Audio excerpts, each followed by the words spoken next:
Hey, what's going on, guys? It's Queasy Dog here, and I just wanted to give you guys a little bit of an update as to where I've been, because I've been trying to hold myself accountable to like 2 videos a week. I have 2 days off a week, so 2 days off, 2 videos, you know the drill. But I've been having some issues with my new computer build, and we talked about this last week in my January 2022 update, and there's an update to that update, and that update is I fixed it. So there's a couple of things that went into this fix, and we're gonna go over it in today's video, right after word from today's sponsors, so we can pay for some of this PC.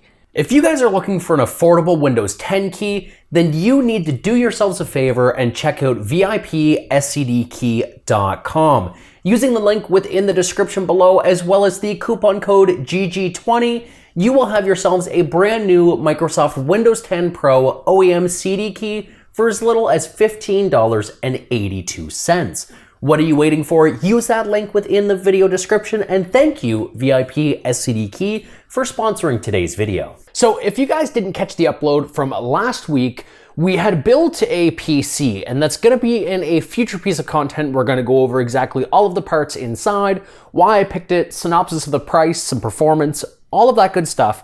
But there was one issue, and that issue was something that I found like 3 or 4 days after I built that PC. And that was, for some reason, the computer was not reading anything in the USB 3.0 or 3.1. It just was not working at all. The 2.0s worked, but any multimedia device, card readers, hard drives, external SSDs, anything like that, it was not reading at all. So I looked at some forums on the Linus Tech Tips site. I talked to a couple of creators that I'm friends with as well, and it sort of boggled everybody's mind outside of the whole like AMD Ryzen 5000 / X570 issue, where, of course, there was issues with the USB 3.0. So I did all of the troubleshooting. I talked to AMD, I talked to the board manufacturer. In this case, the previous board that I was using was Gigabyte Oros X570 Elite.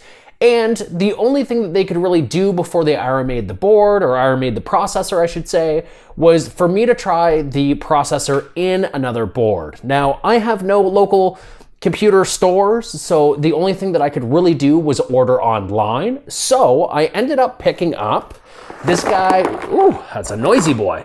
This guy right here. So this board is the MSI Mag X570 Tomahawk, and this is actually the X570S. Now, S just stands for silent. It just means that the cooler on the underside, on the bottom of the board is passively cooled. There's no longer a noisy fan, although I do have a 360 AIO, so if anything's gonna make noise, it's going to be that. But I didn't buy it for the cooling. I actually bought it because these boards honestly just came out like last September, and rumor mill had said most of these concerns with the USB 3.0, 3.1, all that jazz was fixed kind of mid to late last year. So I figured, why not get a board that, one, is gonna have Ryzen 5000 support right out of the gate, so I'm not gonna have to worry about flashing the BIOS or anything like that to initially even get the processor to work. But my hopes were that the BIOS in this one would actually have the fix pre-installed.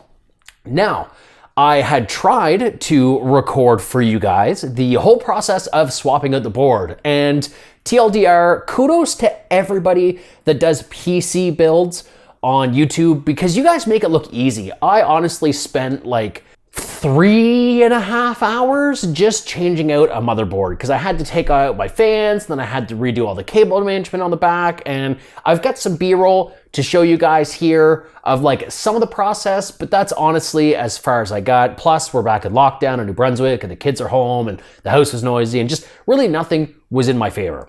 But at the end of the day, thankfully, after more trial and error, that board works. So I didn't know originally what the issue was, but I stumbled across something on the old board, and I want to show you guys what I'm talking about. So we're going to take the camera and we're going to show you guys what I'm talking about.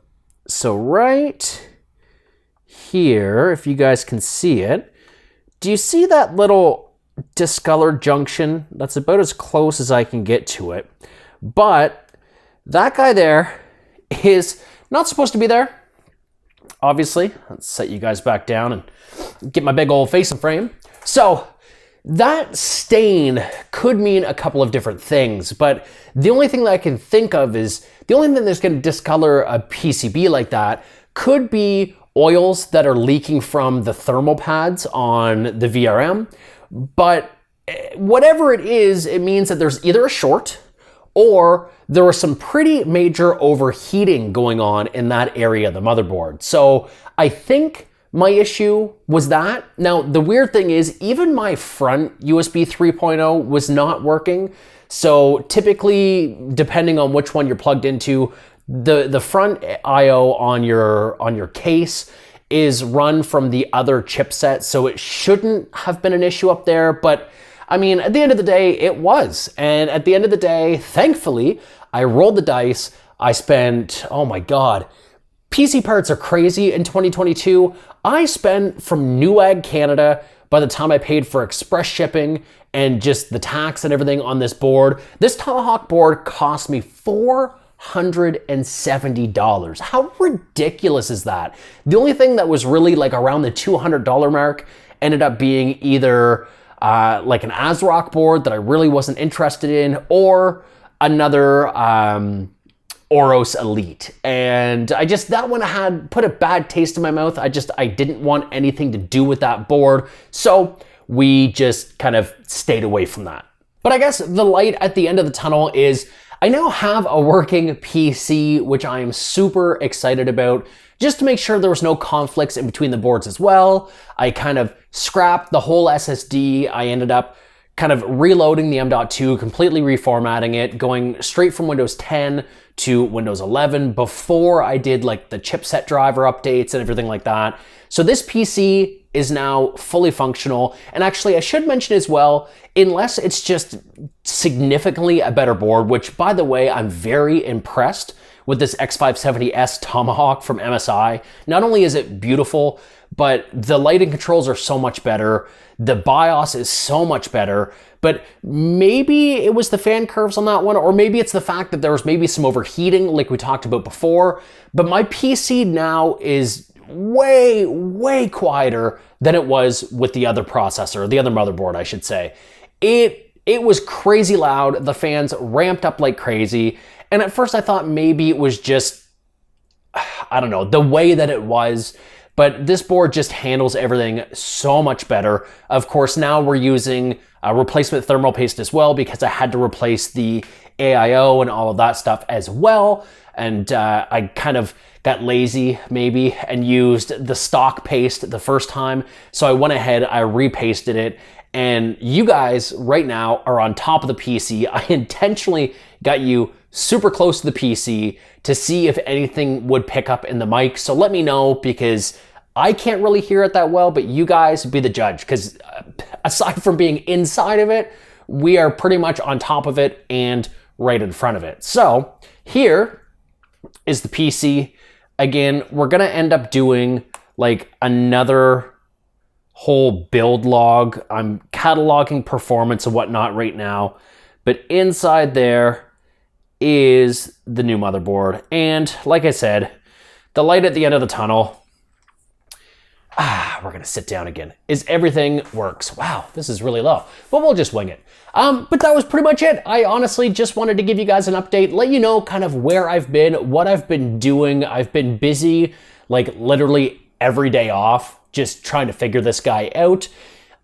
We're gonna rename this PC instead of just $100 more, which is what initially I had referred to it as, because we kind of went crazy, and for $100 more, we ended up getting all these different parts in different categories.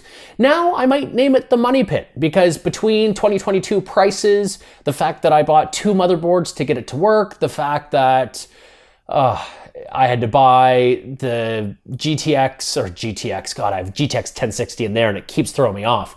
The RTX 3060 from like Craigslist, which wasn't like highway robbery. It really wasn't that bad. I paid about $150 more than retail, but just like every little thing added up, and I ended up, I think, totally investing I don't know, like 2,600 bucks Canadian. Now, I spec'd out an extremely similar build on Newegg just for fun the other day, and it was like 34. So, I mean, I've saved about $1,000 compared to what the cost of parts are today because I bought a brunt of that stuff during Black Friday and Boxing Week, but prices are just crazy. So if you're looking to build a PC, maybe hold off because we've got, you know, new Ryzen stuff on the horizon. We've got the RTX 4000 cards. We've got the Intel cards coming in and giving some healthy competition. So I think the second half of 2022, if not the last quarter, may be the time to take a look. It's either gonna hopefully floor or at least return the current stuff to MSRP, and then we're gonna see some healthy competition come in the way of new products as well. But I have to say, I'm extraordinarily happy with my build, just as like a little bit of a teaser, a little bit of a taste, a little bit of a treat. Benchmarks are very, very good so far. This is not necessarily going to be a gaming rig, although I can game on it, which is great. Arguably, I was gaming on the GTX 1060, so why not game on a 3060? But I've run some Cinebench scores. I took a look at Crystal 3D Mark. There's a whole bunch of good stuff. So I'm cataloging everything. I'm taking a look and comparing that to my old build. But yeah, that's pretty much it. So if you guys like this update and maybe want more like little candid, unscripted talking videos like this, let me know. I'll try to get those done for you as well. But we will be back to the regularly scheduled reviews and overviews and unboxings next week. Thanks so much for watching. My name is always Squeeze the Dog. You guys, as always, have been awesome, and we'll catch you all in my next one. Take care.